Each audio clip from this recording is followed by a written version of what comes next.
Nosso próximo conteúdo agora, nosso próximo conteúdo que nós iremos trabalhar agora, nosso próximo capítulo chama-se, nomezinho especial, notações lexicais. Notações lexicais.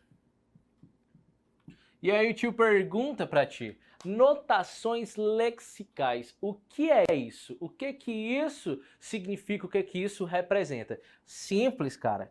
Quando nós falamos sobre notações lexicais, você tem que entender uma coisa bem simples, né? Que nós, dentro da língua, nós estamos falando do léxico, né? Do léxico. E o que que é o léxico, meu povo? É para não perder tempo, né? Para avaliar aqui o tempo. Léxico, o que que é isso? O léxico é o significado das palavras, as representações que as palavras podem nos trazer, né? Então, quando eu falo de léxico, o que que vai estar inserido a ele? Simples. Todas as palavras do nosso idioma, certo? Mas não só as palavras, vai estar associada a elas também a relação a, propriamente, acentuação. Acentuação, de novo, professor, de novo, cara, de novo, acentuação a qual nós já vimos nas aulas passadas, certo? Anteriormente. Então, quando nós falamos sobre léxico, nós estamos falando sobre palavras. Mas só que essa relação, essa notação lexical, ela não fica presa somente nas palavras. Ela fica presa também referente à acentuação, a como funciona essas acentuações. Mas, professor, é só isso? Não é. Acabou? Boa sorte? Não. Essas notações lexicais, elas vão estar também presentes em outra ideia. Qual é essa ideia? É a ideia das siglas, certo? Siglas, beleza? Então, quando nós vamos falar de siglas também, tranquilo? Professor, léxico, palavras, acentuação e siglas. O que que quer dizer cada um deles, certo? A gente vai comentar em breve, certo? Mas além dessas siglas, nós temos outras referências a anotações lexicais, como, por exemplo, quando nós trabalhamos a própria questão dos símbolos, certo? Símbolos. O que que são símbolos, cara? Quais são as representações simbólicas? Como, por exemplo, o cara ele fala da seguinte forma. Vem aqui, pra cá, rapidão, ó. Vem aqui. Quando o cara ele fala da seguinte forma. A UFRN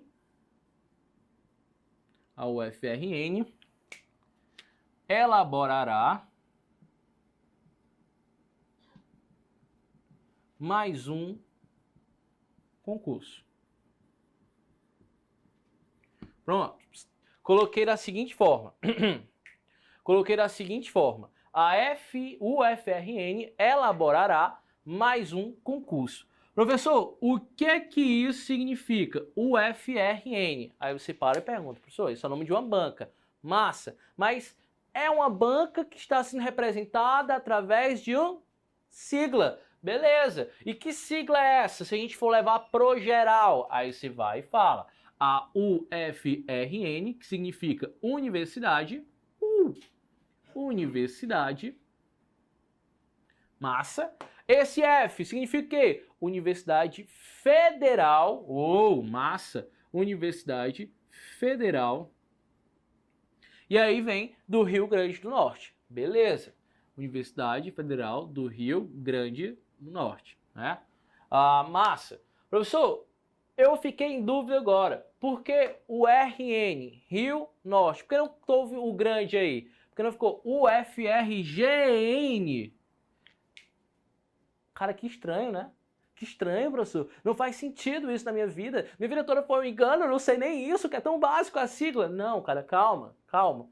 Essa sigla ela não pode ter esse prestado desse grande, né? Por conta de considerações de quê? Primeiro, Rio Grande, lá na sua origem, Rio Grande, ela tinha uma ortografia diferenciada. Então ficasse da seguinte forma, RN. Beleza? Professor, eu posso confundir essa sigla, essa forma, né, tal qual nós estamos vendo, essas notações lexicais, como uma abreviatura?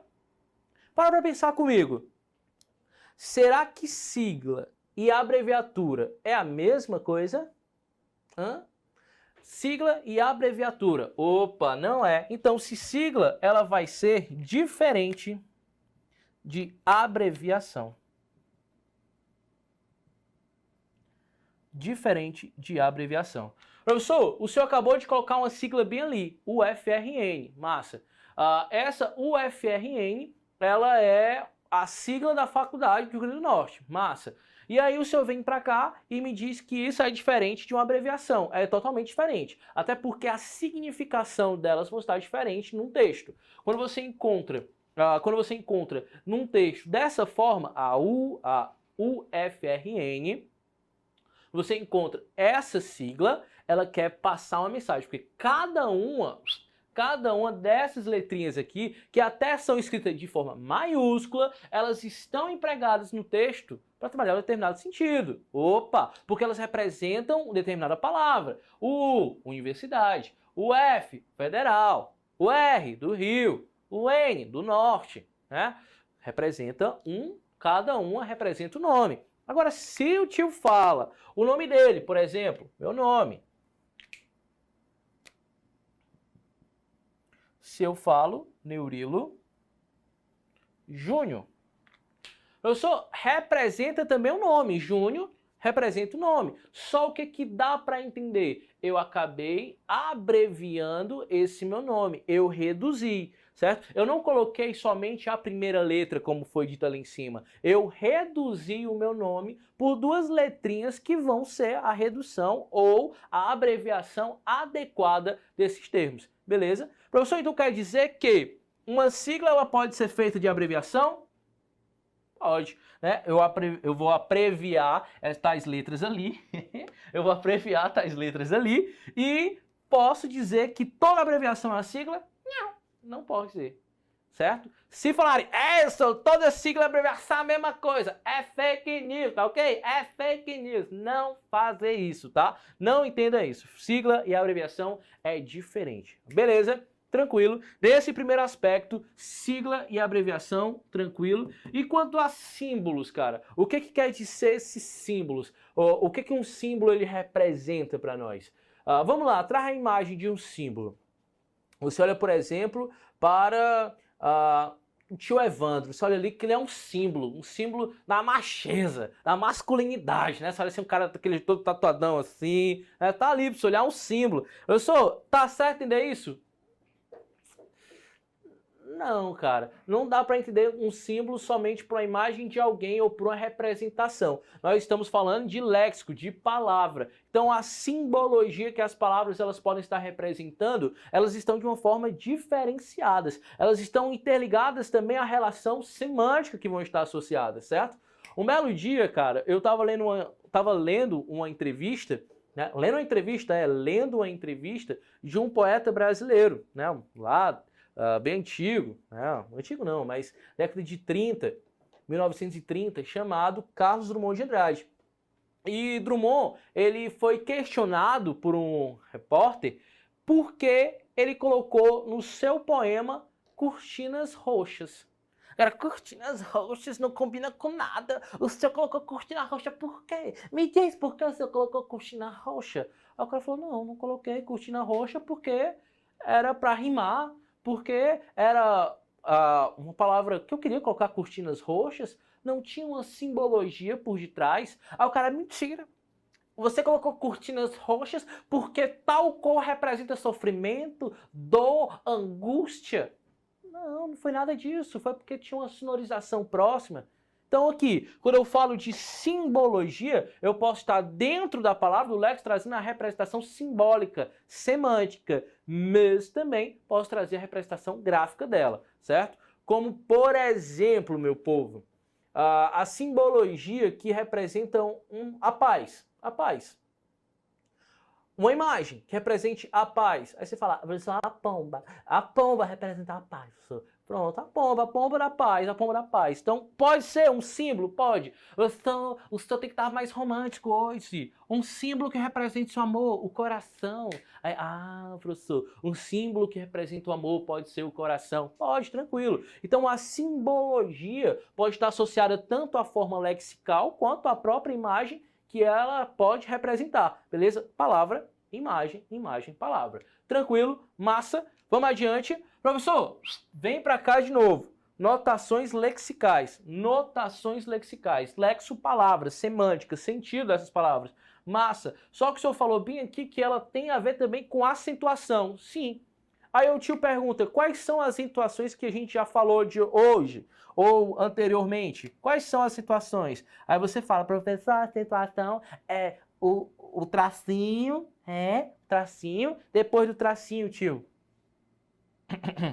Depois do tracinho, nós temos o chapeuzinho, né? Chapeuzinho, para fazer um som fechado. Depois do chapeuzinho, tio, nós temos o tio, né? Para dar uma nasalização. Então, olha só como é importante esse elemento aqui. Quando eu tenho tal símbolo, quando eu tenho tal acentuação, eu vou apresentar sons ou fonemas abertos. Pé, Sol, né? Quando eu tenho esse aqui, eu vou apresentar sons fechados, né? Vó, vô, rô, né? E quando eu tenho esse tiozão aqui, quando eu tenho um tio, o que acontece? Quando eu tenho um tio, eu já tenho uma nasalização, como mão, mão, olha aí, tá vendo como é? Mão, não, certo? Vai haver uma nasalização. Tio, qual outro, pelo amor de Deus? Aí a gente vem pra cá. Qual outro? Aqui, ó, a gente tem o hífen, que nós acabamos de comentar. O hífen também. Só que perceba, o hífen é uma acentuação, só que ele não é uma acentuação que vai representar a sonorização, mas sim ortografia. Beleza? Professor, tem mais? Tem, que vai entrar também a própria questão das pontuações, como, por exemplo, a reticências. Reticências também entra aqui, também. Mas só que antes de falar de reticência, de vírgula, essas coisas, vem para cá com outra ideia. Qual a ideia? Você já deve ter ouvido falar no trema. O que é trema? Trema é isso aqui, ó. Só o que é isso? Dois pontinhos. Professor, eu vi dois pontinhos em pé, não dois pontinhos deitados. Pronto. Esses dois pontinhos deitados, assim, que eles faziam uma coisa legal, que eu achava tão lindo, o português era tão feliz, ó. Ele fazia isso aqui, ó. Oh, meu Deus do céu, que coisa fofa. Isso é uma cara. Não, isso era uma situação. Isso era o trema. Professor, e o que era esse trema, pelo amor de Deus, para que ele servia? Meu povo, ele servia para marcar, ficou estranho, ficou fofo, né? Ficou fofo, mas enfim, ele servia para marcar determinada sonorização. Por exemplo, a palavra linguiça, né? Eu tinha a palavra linguiça. Hoje nós escrevemos a palavra linguiça sem o trema, mas antigamente se tinha linguiça com trema, né? Professor, e o que ele fazia? Ele fazia exatamente esse som, não para ficar guiça, mas para ficar gui, não gui, mas gui, lingui, gui. Ele fazia esse som, essa sonorização. Aí os gramáticos foram lá e falaram, mas será que existe realmente essa necessidade de se ter esse gui, esse som? Se o GU já tem essa sonorização, gui, por que ter essa acentuação? Só vai complicar a cabeça dos nossos alunos. Mas é mesmo, né? Então, a partir de hoje, nós vamos deixar de trazer uma gramática mais feliz e vamos fazer a galera que gosta de colocar, né, na linguiça o trema, hoje não treme mais na linguiça. Então, aquela piada de tiozão. Não trema mais em cima da linguiça, né? Escutou isso, entendeu que não existe mais. Foi abolido. Eu só nunca mais eu vou ver um trema, é? Não, nunca mais não. Nunca mais é muito forte. O bicho ainda está presente em algumas palavras. Mas são palavras estrangeiras, né? São palavras estrangeiras. São palavras que vêm do alemão. Quando tenho palavras alemãs, eu tenho, por exemplo, o trema. Por exemplo, eu tenho... Tem um jogador de futebol que chama Cuia, que ele se escreve com trema, né? É o K-U, trema no U e A, Cuia, né? Enfim, então há palavras estrangeiras que vão nos permitir esse trema, beleza? Outra regrinha que vai ter aqui é o apóstrofe. O que é essa apóstrofe? É só isso aqui, ó. Eu só está uma vírgula, não é. Por exemplo, bebê, você tá lá escrevendo, aí você fala: mãe, me dá um copo d'água. Mãe, me dá um copo d'água. Aí, diabetes, isso aqui, professor, nunca nem entendi. É exatamente isso. O que vai acontecer? Se você fala da forma correta, vai acontecer o quê? Mãe, me traz um copo da água. Traz um pouco da água. Da água. Há uma repetição entre esses dois vocábulos, a e a. Da água, da água. Agora, como é que a gente fala? Mãe, traz um pouco d'água. Opa! Percebeu só que o que esse bichinho fez? O que esse apóstrofe fez? Esse apóstrofe trouxe uma omissão desse A. E juntou quem? A preposição. Então, ao invés de falar de ou da água, eu falo d'água. D'água. Beleza? Tranquilo? Então, apóstrofe serve exatamente para eliminar esse A, essa supressão. Beleza? Vai acontecer em outros casos também. Beleza? Filho de égua. Aí você fala filho d'égua. Filho de égua. Você fala filho d'égua. Seu filho da égua. Não, você fala seu filho d'égua. Também serve. Beleza? E aí por diante. Tranquilaço, meu povo. Só o filé. Professor, esse assunto é muito fácil. É muito fácil. Professor, isso não cai em concurso, não. Pior que cai, velho. Pior que cai. Só que é um conteúdo que quando ele cai, ele é surpresa.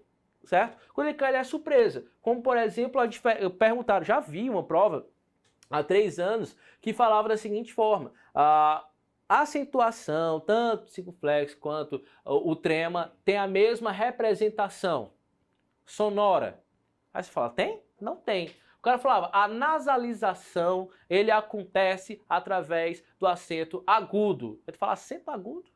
É? A nasalização? Não é. Então, é importante cobrar isso, entender isso, estudar esse assunto? É. Aí eu te falo, por quê? Por causa que está da seguinte forma, se cair na sua prova, não é surpresa. Você já mata essas questões. Beleza? Só que o que essa aula ela vai ser especial? Essa aula ela vai ser especial por um motivo principal, cara, que eu coloquei aqui e até já falei dela.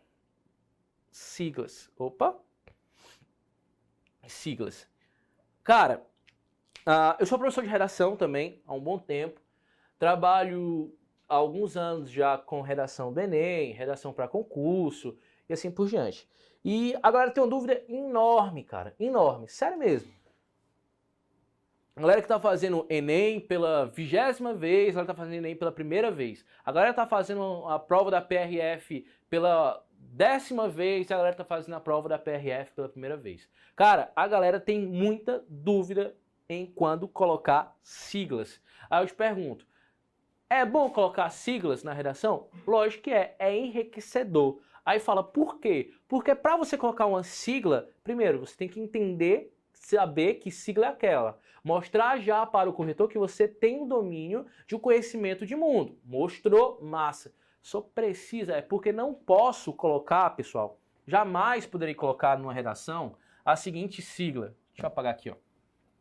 Jamais poderei colocar dessa seguinte forma. CBF, coloquei CBF. No Brasil, há milhares de casos de corrupção que envolvem a CBF. E isso prejudica o futebol brasileiro. Ponto. O cara continuou a redação e não explicou o que era CBF. Aí o corretor ele vai olhar assim para falar: avestado, com certeza não é aluno do AlphaCom. Com certeza não é aluno alfartano. Por quê? Porque ele não soube explicar o que era CBF. Aí o cara, opa, professor, pera aí, é só eu fazer isso aqui, ó. CBF. Aí eu coloco o C, Confederação Brasileira de Futebol. Coloco como? Confederação. Aí eu escrevo Confederação Brasileira de Futebol. Aí o cara lá na redação, ele escreve isso, ó, Confederação Brasileira de Futebol. Massa. Ele entendeu, mostrou para o corretor que ele sabia o que eram siglas, ele sabe utilizar uma sigla numa redação, enriqueceu o seu texto, e o outro, ele mostrou que dominava de gramática, certo? Então esse conteúdo aqui ele é importante porque quando ele for cobrado na sua prova de gramática ou na sua prova de redação, você não vai ter medo da sigla, certo? Não tem medo, beleza? Outra, olha só, ele entendeu que CBF era a sigla e que cada nome que compactua CBF, ele vai entender que o C é maiúsculo, o B é maiúsculo, o F é maiúsculo, porém, dentro de cada um deles, confederação, a partir do O vai ser minúsculo, que brasileira, a partir do R vai ser minúsculo, futebol, a partir do U vai ser minúsculo, assim por diante, beleza? Então, há uma necessidade profunda de nós entendermos como funcionam as siglas para não vacilarmos na hora da prova. Beleza? Só o filé. Vamos então aprender agora, rapidão, sobre como utilizar essas siglas. Podemos. Vamos aqui, o tio apaga rapidão e aí começa as regras das siglas. Tio, como essas regras das siglas? Eu estou aperreado, eu sempre tive dúvidas. Aí o tio te ensina agora. Ah, outra coisa. Não é redação, mas o tio vai falar. Quando há bancas, sim, há bancas que elas são altamente criteriosas com a definição de cada sigla. Então, é necessário colocar, certo? Há outras bancas que não são tão exigentes assim. Mas, cara, é a minoria. É a minoria mesmo, certo? Se for fazer, por exemplo, uma redação para entrar numa empresa, é obrigatório, tio, colocar a definição? Não, não é. Mas se você vai fazer um concurso, lógico que é obrigatório. Beleza? Deu para entender? Então, vamos adiante. Tio, vamos falar de siglas. Siglas Ubum, né? Siglas os bons, como já diria o Chaves. Beleza. E aí nós temos a primeira regrinha.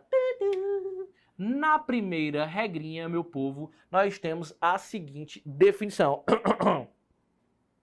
As siglas que tenha até deixa eu escrever outra cor, até 3 letras. Eu disse o quê? 3. De novo, 3. Até 3 letras, todas são grafadas em maiúscula. Se eu tenho siglas com até 3 letras, eu disse o quê?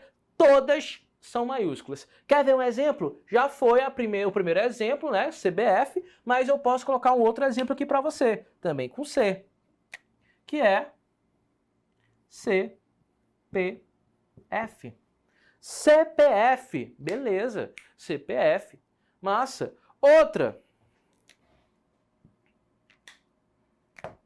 RS. Se eu essa risadinha do WhatsApp, RS. Não, isso aqui, meu povo, Rio Grande do Sul. Beleza, tio, beleza, massa, RS.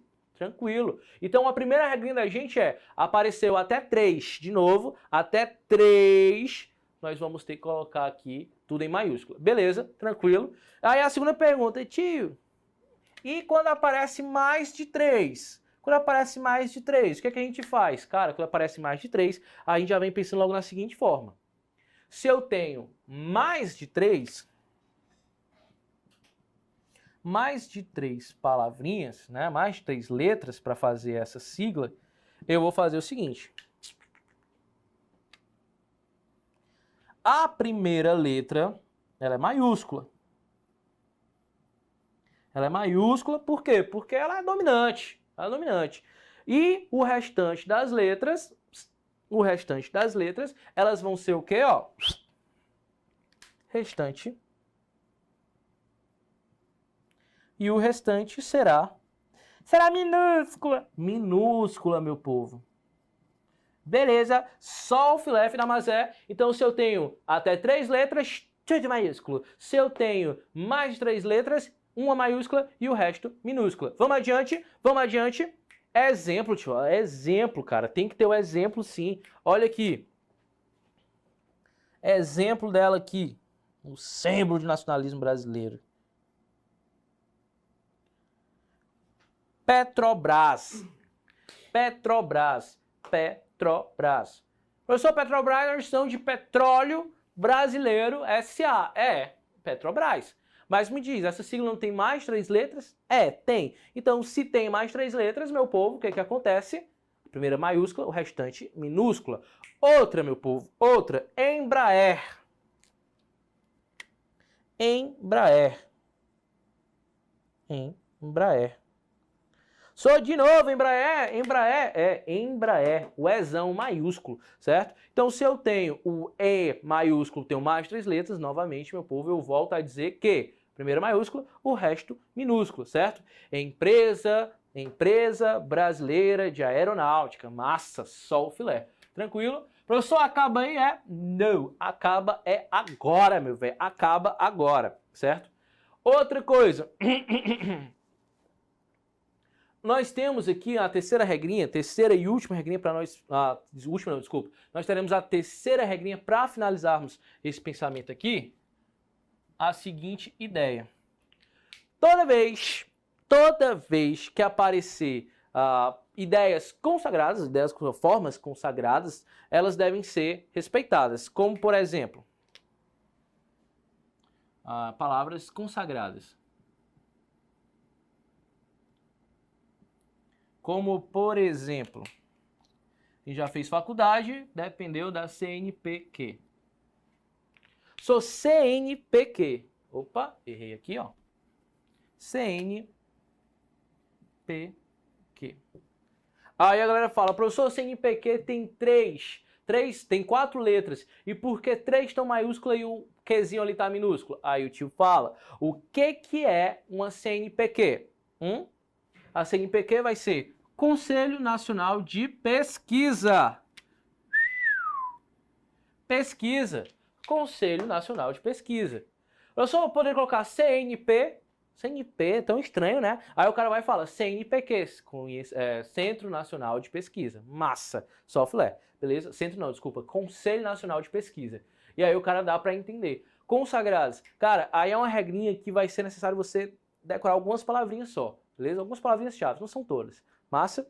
Mas adiante, outra regrinha aqui massa pra gente entender de uma vez, que ó, nunca se utiliza ponto entre uma sigla. Não se usa ponto entre vírgulas. Não se usa ponto entre vírgulas. Como assim, professor? Da seguinte forma. Eu vou pegar aqui um exemplo de MASP. Beleza? Peguei o MASP, Museu de Arte de São Paulo. Perceba que aqui nós temos 4 letrinhas. Se é 4 letrinhas, entra nessa regra aqui. Tem ponto, professor? Separo? Não separo. Beleza? Outro, Distrito Federal, DF. Só 2 letras também, DF. Só posso colocar o pontozão bem bonitão aqui? Pode, se tu quiser errar a questão. Então, não coloque, meu filho, não coloque DF. Tranquilo? Tranquilão? Então, quarta questão, quarto tópico, massa. Quinto tópico que é importante demais, cara. Olha aqui, essa quinta questão eu tenho que falar olhando no seu olho, porque é exatamente a questão da plural. Palavras que vão para o plural. E aí eu te pergunto o seguinte: qual é a forma que tu, ó meu jovem, a forma que você coloca essas palavras no plural? Você coloca, vou pegar aqui a palavra ONG. ONG. Peguei a palavra ONG. Aí deu a ideia, eu vou colocar a palavra ONG no plural. Aí você vai lá e coloca um Szão. Se eu colocar um S, ó. Aí antes de colocar o S eu penso... eu vou colocar, professor, o S maiúsculo. Aí eu falo, tá errado, velho. Primeiro, o S é minúsculo. Por que o S é minúsculo? Porque ele não faz parte da sigla, beleza? Então eu coloco, primeira coisa, um S minúsculo.